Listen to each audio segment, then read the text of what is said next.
या सगळ्या विजयाचं श्रेय प्रथम मी नांदेडच्या मतदारांना देतो, ज्यांनी आमच्यावर विश्वास व्यक्त पुनश्च केला आणि भाजपच्या हातामध्ये पहिल्यांदा ही महानगरपालिका सोपवली.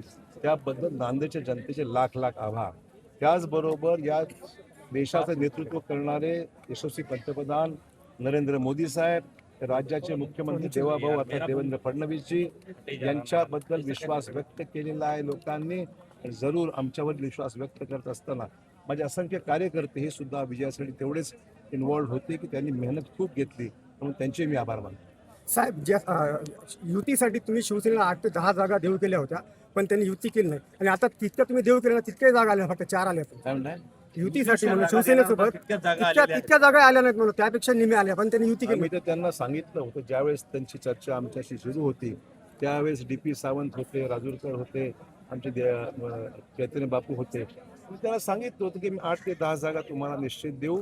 ते करत असताना बरीच कसरत होती, परंतु आमच्या कार्यकर्त्यांना थोडंसं बाजूला सारून सुद्धा आम्ही द्यायला तयार होतो, पण त्यांनी आमचं ऐकलं नाही दुर्दैवाने. ठीक आहे, पण आपण पाहिलं युती झाली असती तर कदाचित त्यांनाही त्रास झाला नसता.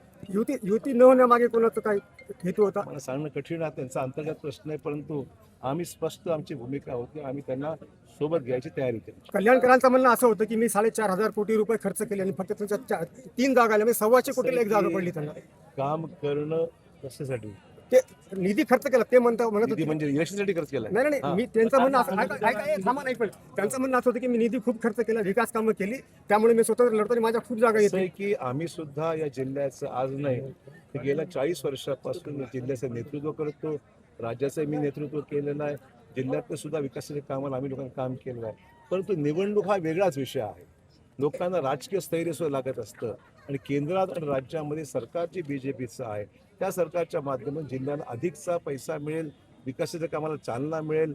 मुख्यमंत्र्यांनी जे काही भाषणामध्ये विषय स्पष्ट केलेले आहेत त्या अनुषंगाने पुढची वाटचाल आपल्याला करता येईल, तो अँगल लोकांच्या मनामध्ये होता आणि म्हणून त्यांनी भाजपच्या बाजूने कौल दिलेला आहे. राष्ट्रवादीच्या आमदारांना खूप खालच्या पातळीवरती वैयक्तिक टीका केलेली आहे निवडणुकीमध्ये तुमच्यावर. त्यांना विचारा काय झालं त्याचं. बरं दुसरा विषय असा की काँग्रेस 10 वर थांबली, शिवसेनेला 4 जागा भेटल्या आणि NCPला फक्त 2, म्हणजे तुमच्यासोबत तुमच्या विरोधात लढले कोण मग इथं? त्यांनाच विचारा, मलाच माहित नाही. आम्ही तर जे आमच्या विरोधात ते आमच्या विरोधात, जे आमच्या विरोधात लढले ते आमच्या विरोधात, हीच आमची भूमिका आहे. MIMची 14 आले, वाढली MIM साहेब. ठीक आहे, असं आहे. काँग्रेसची स्पेस कोणीतरी घेणारच होतं. काँग्रेसच्या बद्दल ज्या लोकांना अपेक्षा होती काँग्रेस काही परफॉर्म करेल, हे लोकांना कळलं की काँग्रेस आता विरोधी पक्ष म्हणून सुद्धा ताकदीने उतरू शकत नाही. ह्याची ज्यावेळेस लोकांना परिस्थिती आली त्यावेळेस त्यांनी पर्याय MIMला निवडलं. आज स्पष्ट म्हणावं लागेल. ज्या शिवसेनेनं आणि राष्ट्रवादीनं महापौर पदावर दावा केला होता त्यांना केवळ 4 आणि 1 जागा मिळालेली, राष्ट्रवादीला केवळ, हे कसं पाहतो? नाही, असं आहे की दावा करणं सोपं आहे, पण दावा करण्यात आपण विसरतो की तेवढं संख्याबळ आपल्याकडे आलं पाहिजे. आज आम्ही कधीही दावा कुठलाही अगोदर केलेला नाही, पण आज आमचं बहुमत असल्यामुळे निश्चित आमचा दावा राहणार आहे, कारण महापौर आमचाच झाला पाहिजे हीच आमची भूमिका आहे आणि त्यासाठी आमच्याकडे संख्याबळ आहे. जिल्हा परिषदेचं काय लक्ष असेल? लक्ष पुढचं काय आता तुमचं? 12 मध्ये आले होते, 17 मध्ये संपली होती MIM, आता पुन्हा 14 सीट नांदेडमध्ये आले. असं आहे, मी तुम्हाला मगाशी स्पष्ट केलं की माइनॉरिटीज को ये भरोसा नहीं है कि कांग्रेस उनको समर्थन देकर उनका कुछ काम कर सकती है, ऐसा भरोसा लोगों को नहीं रहा.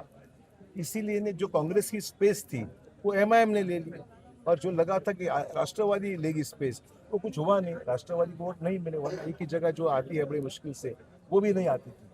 लोगों को जो स्पेस दिखी उन्होंने पसंद किया MIM को. पुन्हा एकदा नांदेडमध्ये आलेले आहे ते भाजपाला सपोर्ट. नाही, भाजपा MIMला सपोर्ट करणं किंवा MIMचा सपोर्ट घेण्याचा प्रश्नच उद्भवत नाही. ते विरोधी पक्षात बसणार, त्यांच्या जागा त्यांना विचारा, मला माहित नाही. साहेब, जिल्हा परिषद नक्कीच आहे, पूर्ण ताकदीने लढवू आणि जिल्हा परिषद भाजपच्या ताब्यात येईल याकरता पूर्ण ताकदीने आमचे नेते कार्यकर्ते सर्व कामाला लागतात. 2 आघाड्या थांबल्या होत्या, 18 मध्ये 1, 7 मध्ये, दोन्ही पडल्या, शहर विकास आघाडी. ठीक आहे, त्यांनी प्रयत्न केला त्या ठिकाणी, कारण काँग्रेसने त्याला जवळ केलं नाही म्हणून त्यांनी स्वतःच चुकवते. भाजपकडे याचा प्रश्नच नव्हता, त्यांना आघाडी त्यांनी फक्त, तर काँग्रेसने तिकीट दिले असते कारण काँग्रेसमध्ये गेले असते ते, पण काँग्रेसने नाकारल्यामुळे त्यांना आघाडी उभा करावी लागली, पण यश आलं नाही त्यांना. ओके, धन्यवाद. थँक्यू.